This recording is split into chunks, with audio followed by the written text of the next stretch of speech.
Alas 5:30 ng madaling araw nang ako'y umalis mula Saragossa patungong Santa Rosa, Nueva Ecija upang kitain ang dati kong kaibigan sa Manila. Ang agenda, ito isang ride patungong Gabaldon. Nagkayayaan din kasi kami nung sinabi niyang balak niya mag-ride sa Gabaldon.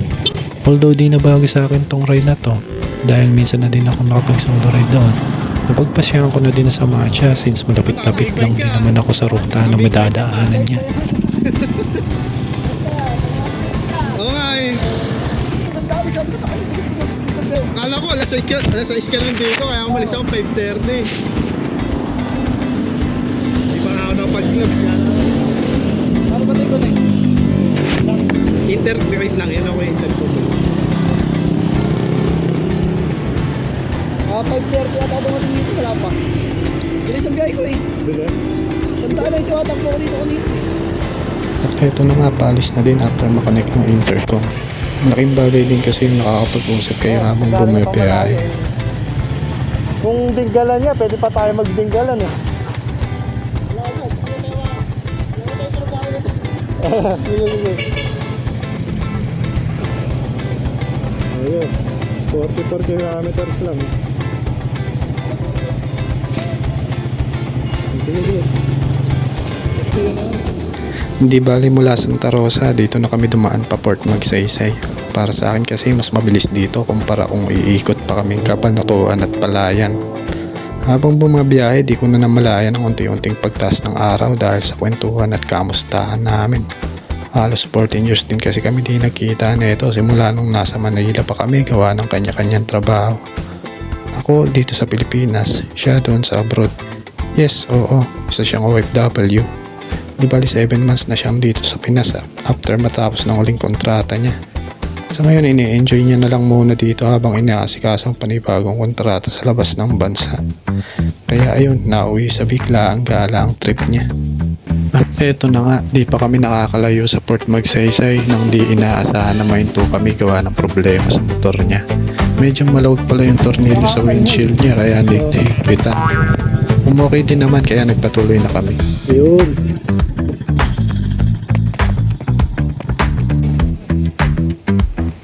Kasalukuyan namin ngayong binabagtas ang kahabaan nitong Port Magsaysay, ang tinaguri ang pinakamalaki na kampo ng mga sundalo dito sa Pilipinas. Dito madalas ginagawa ang mga malawakang exercise drill ng ating mga kasundaluhan. At eto uli sa pangalawang pagkakataon na pahinto uli kami nang lumuwag uli yung windshield niya. Buti at naging okay naman uli.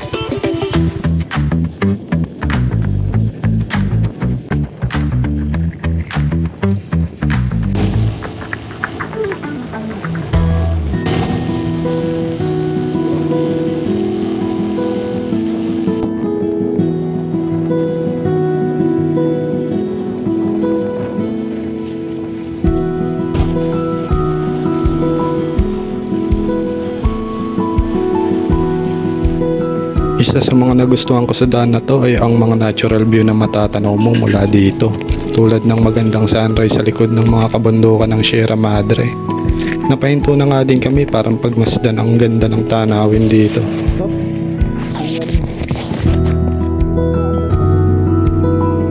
Pasay mo. Mahabang Sierra Madre mula Cagayan hanggang Quezon Province. Kaya bulubundin mo yun. Matapos ang maikling pahinga ay nagpatuloy na nga uli kami sa aming biyahe at binaybay ang kahabaan ng Port Magsaysay.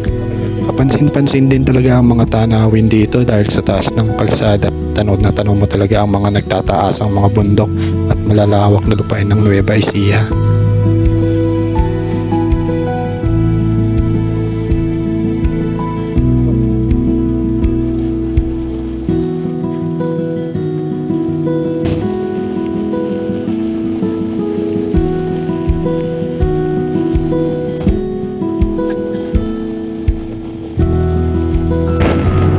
Ilang sandali pa at nakalabas na nga din kami ng Port Magsaysay at patungo ng Laor, Nueva Ecija.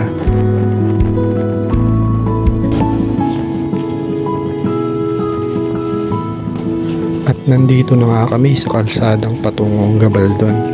Sa bawat bigla ng silinyador, damang-dama mo dito ang sariwang hangin na umaampas sa iyo. Iba din kasi yung ganda ng kalsada dito. Isang mahabang daan na napapaligiran ng malalawak na pukirin ng Nueva Ecija at mga kabundukan. Kaya nga busog na busog din ang mga mata namin sa ganda ng tanawin dito.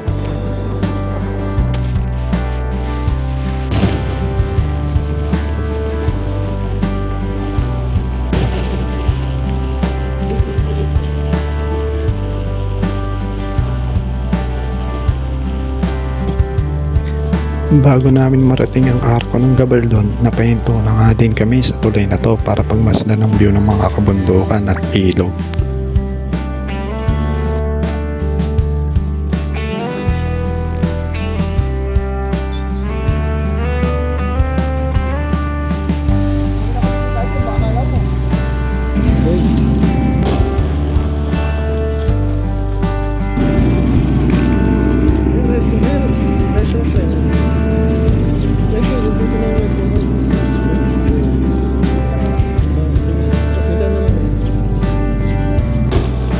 Di bali mula rito, konti na lang at mararating na rin namin ang arko ng Gabaldon.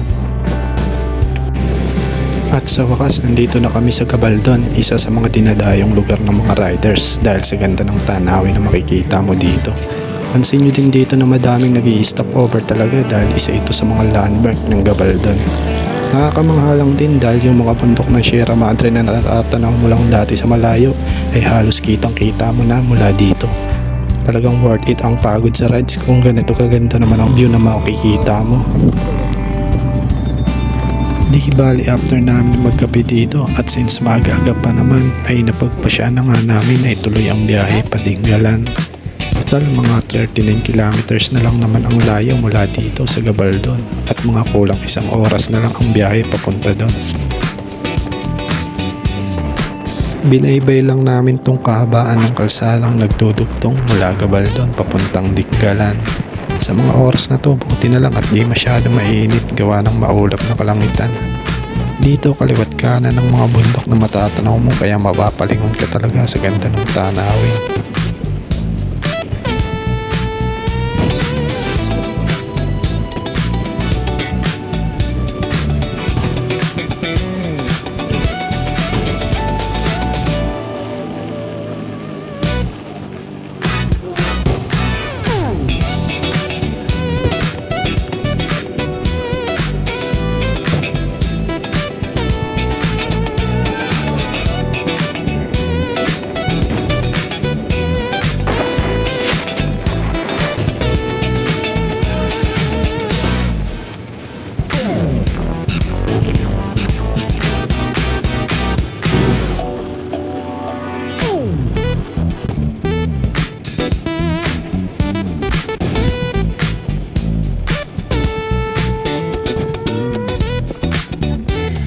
At sa wakas, nandito na nga kami sa Dingalan. Di bali nag-stop over na nga lang muna pala kami dito para mag-picture syempre.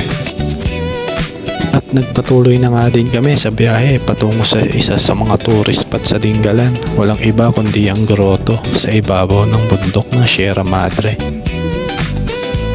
At muntikan pa nga kami maligaw.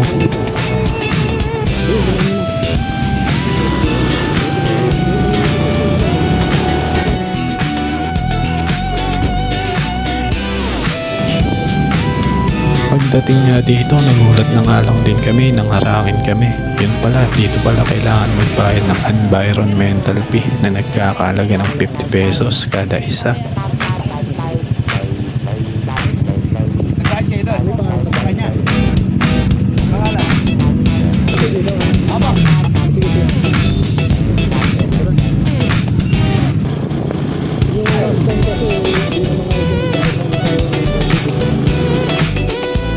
Di bali mula dito, magsisimula ang matataas na ahon na dadaanan namin sa kabundukan ng Sierra Madre.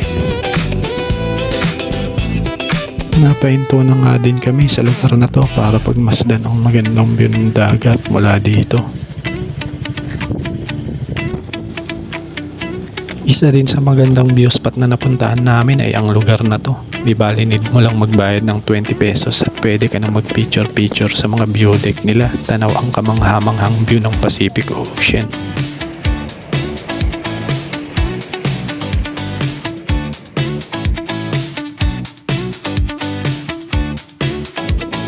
Mula dito, mga ilang metro lang ang layo ay matutuntun mo na ang isa sa mga best spot ng Dingalan.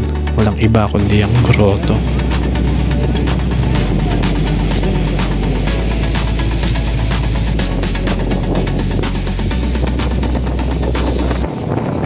May babayaran pa dito. May babayaran pa dito. Pag nagbayar mo po dito sa baba, ay, hindi na environmental dito.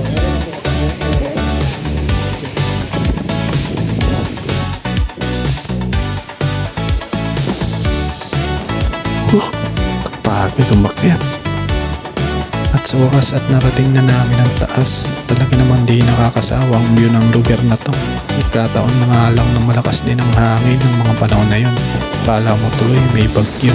Pero okay pa din, iba din kasi ang ganda ng lugar na to.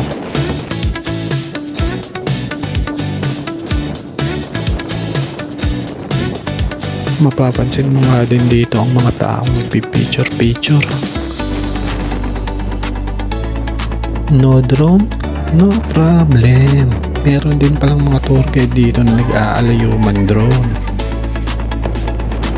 Ang masasabi ko lang, talaga namang bawi ang pagod sa ride sa ganda ng mga tanawin dito.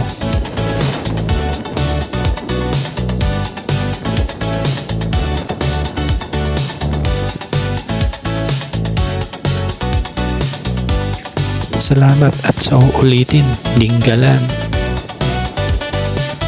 Kindly follow me for more ride vlogs.